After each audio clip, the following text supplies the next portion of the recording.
Hello दोस्तों, तो मेरे चैनल में आप सभी का स्वागत है। तो आज हम जीके के कुछ क्वेश्चंस करेंगे। अगर आपने मेरा चैनल सब्सक्राइब नहीं किया है तो प्लीज़ सब्सक्राइब कर लीजिए और अपने दोस्तों के साथ ज़रूर शेयर कीजिए।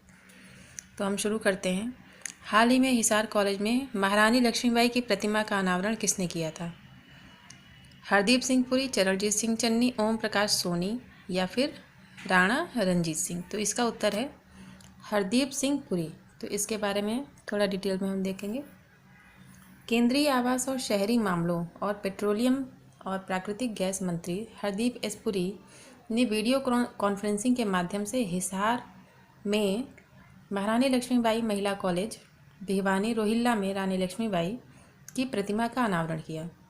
रानी लक्ष्मीबाई को ब्रिटिश राज के दमन के खिलाफ विद्रोह का प्रमुख प्रतीक बताते हुए मंत्री ने कहा कि उनका जीवन राष्ट्रवाद और भारतीय महिलाओं को पीढ़ियों से प्रेरणा देने वाला रहा है, जिन्होंने अंग्रेज़ों के नियन के खिलाफ अत्यंत बहादुरी, कौशल और शक्ति के साथ भारत की स्वतंत्रता क्रांति का नेतृत्व किया। अगला प्रश्न है भारत के 72वें ग्रैंड मास्टर कौन बने हैं?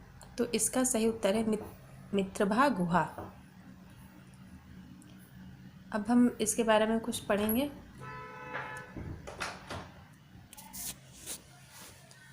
कोलकाता, पश्चिम बंगाल से अंतर्राष्ट्रीय master IM Mitrabha Guha GM third Saturday mix 220 Novi Sad Serbia में अपना तीसरा और अंतिम ग्रैंड मास्टर नॉर्म हासिल करने के बाद भारत के 72वें ग्रैंड मास्टर बन गए हैं। उन्होंने यह तीसरा GM नॉर्म GM निकोला सेडलॉक के खिलाफ जीता। गुहा ने दूसरा ग्रैंड मास्टर नॉर्म बांग्लादेश में Sheikh Russel grand master tournament 2021 में हासिल किया। तो अगला प्रश्न देखेंगे। हाल ही में माय 11 सर्कल ने किस भारतीय गेंदबाज को अपना ब्रांड एम्बेसडर नियुक्त किया है? जसप्रीत बुमराह, यजुवेंद्र चहल, मोहम्मद सिराज या मोहम्मद शमी। तो इसका सही उत्तर है मोहम्मद सिराज। अब इसके बारे में games 24/7 fantasy cricket platform my 11 circle ने भारतीय क्रिकेटर मोहम्मद सिराज को अपना नया ब्रांड एम्बेसडर घोषित किया। माय 11 सर्कल के अन्य brand ambassador Saurabh Ganguly, Ajinkya Rahane, VVS Laxman आदि हैं। मोहम्मद सिराज भारतीय टीम के लिए खेलते हैं और IPL में रॉयल चैलेंजर्स बेंगलोर का प्रतिनिधित्व भी करते हैं। अगला प्रश्न है हाल ही में किस राज्य सरकार ने सड़क सुरक्षा पहल रक्षक की शुरुआत की है? पंजाब, कर्नाटक, केरल या उड़ीसा। तो इसका सही उत्तर है उड़ीसा। उड़ीसा की राज्य सरकार ने सड़क दुर्घटनाओं के पहले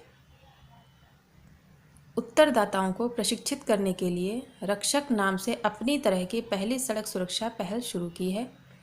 कार्यक्रम के तहत 300 मास्टर ट्रेनर दुर्घटना संभावित स्थानों के पास स्थित भोजनालयों और विभिन्न व्यावसायिक प्रतिष्ठानों में रहने या काम करने वाले 30,000 स्थानीय लोगों को प्रशिक्षित करेंगे। इन 30,000 स्वयं सेवकों को सड़क हादसों के लिए प्रथम प्रतिक्रियाकर्ता के रूप में प्रशिक्षित किया जाएगा। वे महत्वपूर्ण घंटे के भीतर दुर्घटना पीड़ितों को प्राथमिक चिकित्सा और अस्पताल पूर्व आघात देखभाल प्रदान करने के लिए सुसज्जित होंगे। तो अगला प्रश्न है भारत की पहली राष्ट्रीय योगासन स्पोर्ट्स चैंपियनशिप कहाँ स्थापित की गई? आगरा, भुवनेश्वर, दिल्ली या फिर पटना। तो सही उत्तर है भुवनेश्वर।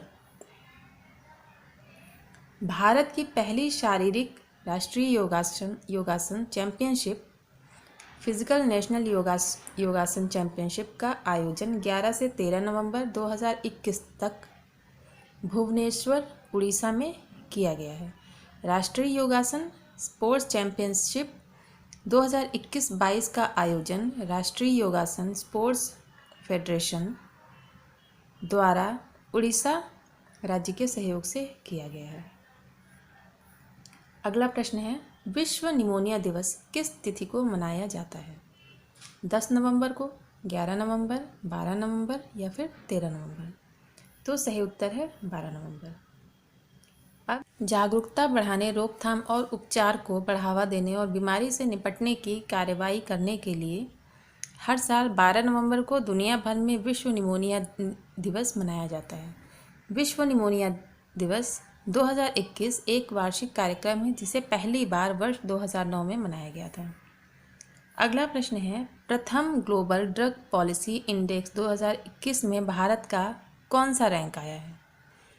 12, 14, 16 या फिर 18? तो इसका सही उत्तर है 18। ग्लोबल ड्रग पॉलिसी इंडेक्स 2021 हाल ही में हार्म रिडक्शन कंसोर्टियम द्वारा जारी किया गया था।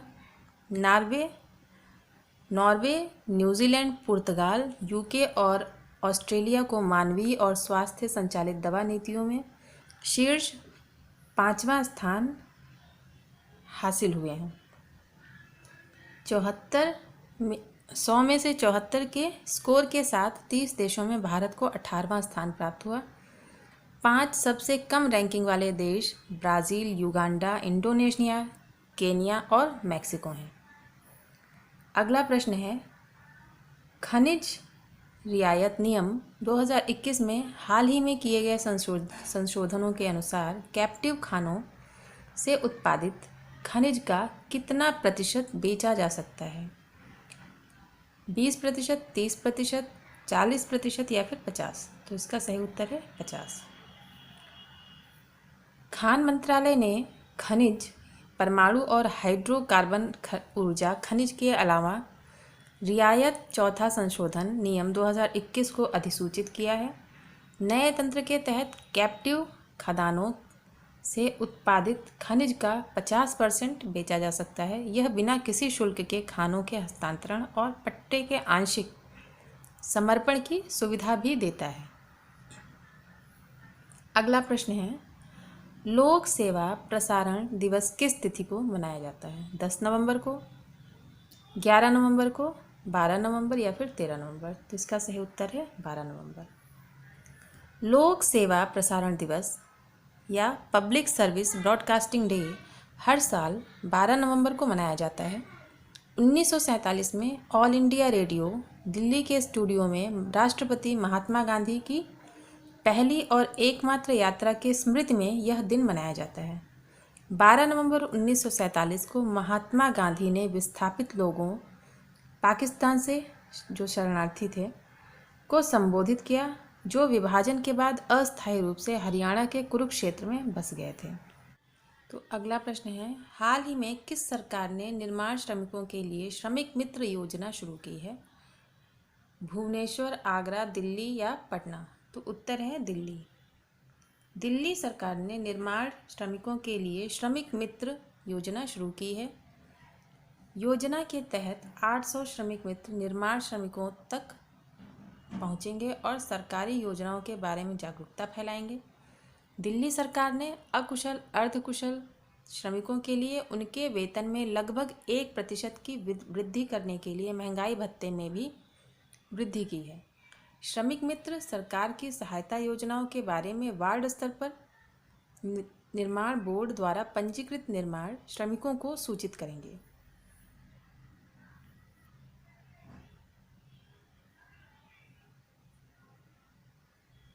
तो आज के वीडियो में दोस्तों हम इतना ही करेंगे।